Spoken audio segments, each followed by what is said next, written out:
Hi friends, আবারও আপনাদের সামনে অনেক দিন পর এসেছি একটা রেসিপি নিয়ে। তো আজকের রেসিপি হয়েছে শাপলা দিয়ে পুঁটি মাছ রান্না করা। তো দেখুন, এই যে আমার মেয়ে পুঁটি মাছ কাটছে।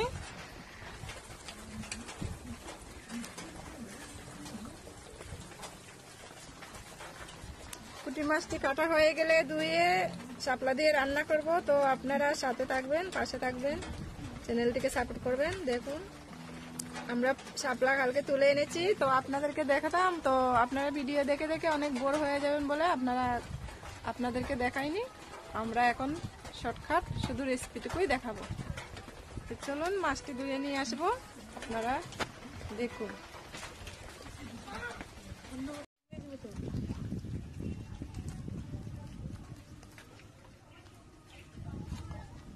হাত দিয়ে ডলা দে, ওইদিকে সরাইয়া না হয়েছে চুরি।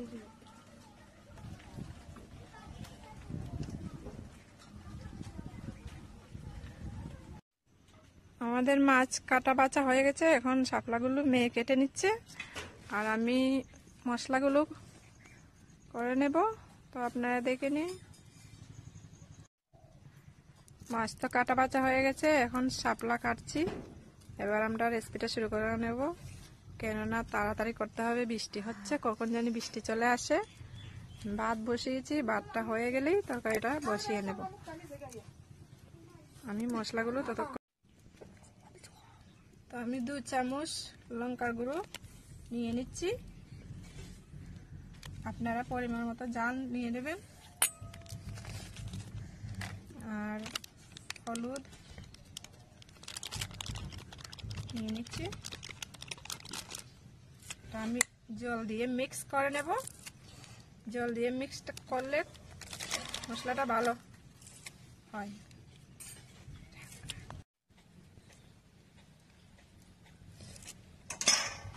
মশলাটা আমি মিক্স করে নিলাম, এতে মশলাটা ভালো মিক্স হয়, খেতেও টেস্টি হয়। এবার আমি এটা রেখে দেব একটুখানি। এবার আমি পেঁয়াজ লঙ্কা এগুলো কেটে নেব। শাপলা কেটে ধুয়ে আনা হয়ে গেছে। তো এখন আমি এটাতে লবণ দেবো। লবণ দিলে কি হবে, পুকুরের জলটা বেরিয়ে যাবে। তাই আমি এখানে লবণ দিয়ে মাখিয়ে দেবো। এর ফলে পুকুরের যে জলটা আছে সেটা বেরিয়ে যাবে।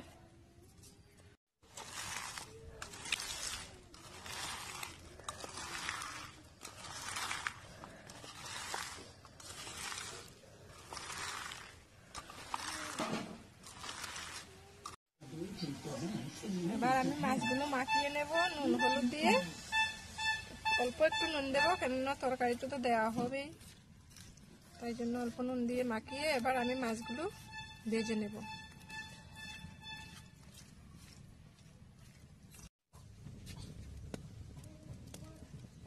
সরষের তেল দিয়ে দিলাম, ভেজে নেব সরষের তেল দিয়ে।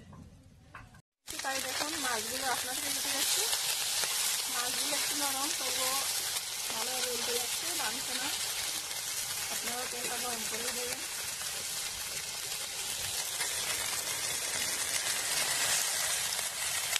হয়ে গেছে, এবার আমি একটা বাটিতে তুলে নেব।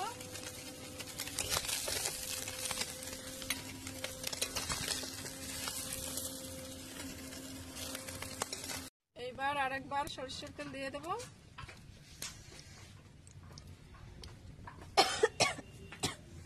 এই যে শুকনো লঙ্কাগুলো দিয়ে দেব গরম হওয়ার জন্য।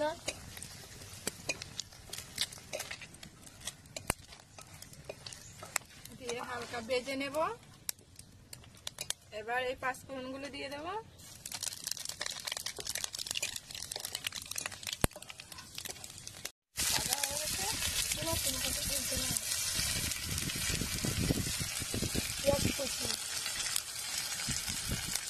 পেঁয়াজ কুচিয়েও দিতে পারেন, বেটেও দিতে পারেন।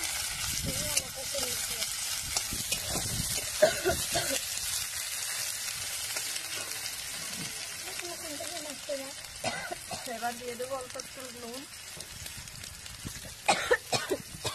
সামান্য।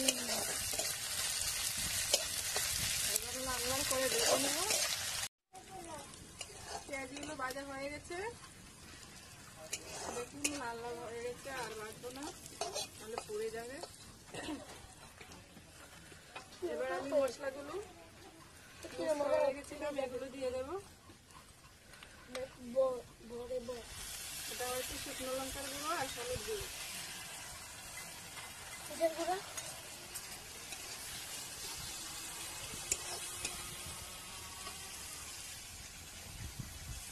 আরেকবার একটু জল দিয়ে দেবো যাতে মশলাটা পুড়ে না যায়।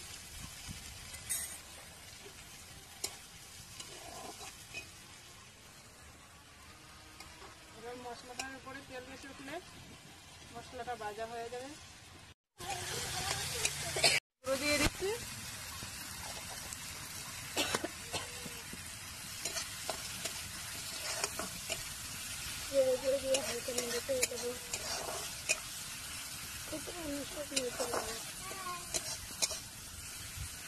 দিয়ে গেছি, জলটা বেরিয়ে গেছে। এবার আমি শাপলাটা দিয়ে দেবো।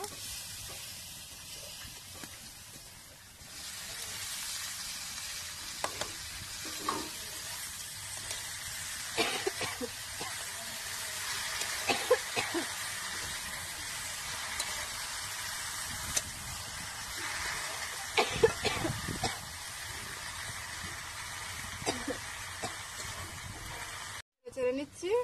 আমি ডেকে দেবো না, কেননা যেহেতু শাপলা থেকে অনেক জল বেরোয়, এই জন্য ডেকে দেবো না।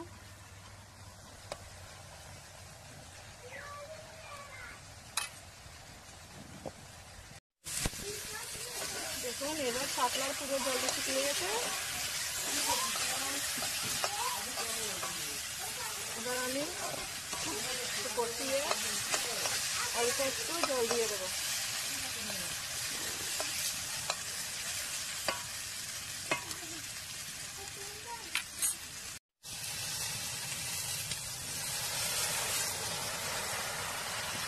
যেহেতু দেখেছেন আমি শাপলা মাখাতে নুন দিয়েছি, মাছ ভাজাতে নুন দিয়েছি, আর নুন দেইনি, কারণ আমরা নুন কমই খাই।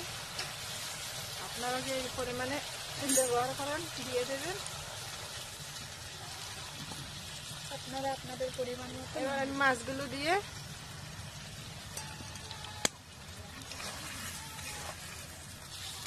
নেড়ে ছেড়ে 2-3 মিনিটের জন্য ডেকে রেখে দেবো।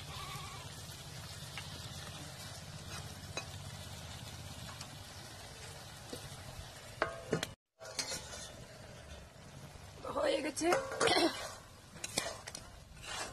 তরকারিটা। কাঁচা লঙ্কা দুটো দিয়ে দিলাম। আপনারা যেহেতু রান্না করবেন তো কিছুক্ষণ পর পর দেখবেন, না হলে জলটা শুকিয়ে পুড়ে যেতেও পারে। এবার আমার তরকারিটা হয়ে গেছে, রেসিপিটা হয়ে গেছে তরকারিটা। এবার আমি একটু ভাজা জিরের গুঁড়ো দিয়ে নেড়ে ছেড়ে নামিয়ে দেবো। দেখুন বন্ধুরা তরকারিটা কেমন হয়েছে। যদি ভালো লেগে থাকে তো চ্যানেলটিকে সাবস্ক্রাইব করে পাশে থাকবেন, আর পরের রেসিপির জন্য পাশে থাকবেন, কমেন্টে লিখে দিবেন। তরকারিটা কমপ্লিট হয়ে গেছে, এবার ভাটিতে ঢেলে নেব।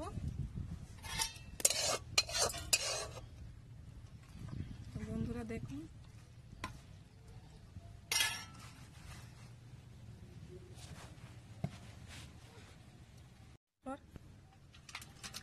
হয়ে গেছে, এবার আমি বাটিতে ঢেলে নেব।